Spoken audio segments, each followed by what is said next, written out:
এই মেলাতেই বসে থাকে যে কখন এসে এই মেলার মধ্যে তারা অ্যান্টিবায়োটিক ফ্রি ডিম খেতে হবে, অ্যান্টিবায়োটিক ফ্রি মুরগির মাংস খেতে হবে। আমাদের কাজই হচ্ছে কি করে ফার্মিং করব শেখানো, কি করে সাস্টেনেবল ফার্ম করবো। এইবারের আমাদের মেইন গোল হচ্ছে সাস্টেনেবল এবং হাইজিন।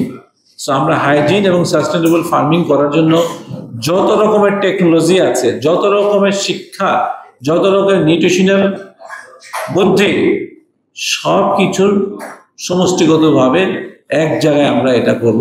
এবং মানুষ মানে যারা উদ্যোক্তা তারা কিন্তু এই মেলার জন্য বসে থাকে কখন এই মেলা হবে, কারণ এই মেলার কারণেই মিটিংগুলো হবে, এই মেলাতেই ব্যবসা হবে, এই মেলাতেই বসে থাকে যে কখন এসে এই মেলার মধ্যে তারা নিজের চোখে দেখবে।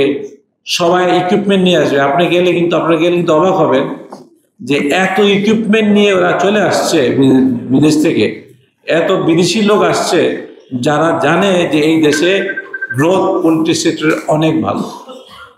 আর যেই জায়গায় আপনারা বক্তব্য শুনেছেন, আমি যেরকম ফার্মিংয়ে এসেছি মাত্র 92-93-তে, তখন আমাদের দেশে ডিমের ঘাটতি ছিল মাত্র 20 থেকে 22টা পার পার্সন পার ইয়ার। এটা আমাদের বিপ্লব সাহেব বক্তব্য বলেছে। তখন ডিম মাংসের ঘাটতি ছিল মাত্র 1.5 কেজি। এখন আমরা সেই জায়গায় ডিমে চলে আসছি 130টার উপরে, মাংসে চলে আসছি প্রায় 7 কেজি। কিন্তু আমাদের গোল কিন্তু আরো অনেক উপরে, স্ট্রেট এইভাবে না। যদি এইভাবে উঠতে হয়, আমাদের ডিমের চাহিদা দেখেছেন গত বছর হঠাৎ করে 1-2 মাসের জন্য ডিমের দাম বেড়ে গেছে। 24 সালে কিন্তু আমাদের অনেক লস হয়েছে, কিন্তু 24 সালে আমাদের অনেক গ্রোথ হয়েছে। কারণ যখন আমাদের ফার্মাররা বুঝতে পেরেছে যে ডিমের চাহিদা, মাংসের চাহিদা বাড়ছে, যদিও আমাদের উপকরণের দাম বেড়েছে, তারপরও অন্যান্য উপকরণের দাম, খাদ্যের অন্যান্য উপকরণ, আরো যে অনেক উপকরণ আছে তাদের দাম, অন্য উপকরণের দাম যেই হারে বেড়েছে, আমাদের মাংস এবং ডিমের দাম সেই হারে বাড়ে নাই। যার জন্য ভোক্তারাই চয়েস করেছে ডিম আর মাংস।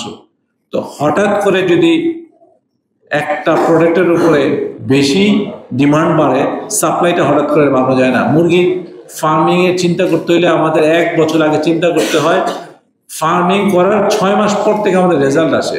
তার মানে সব মিলে কিন্তু 1.5 বছর সময় লাগে।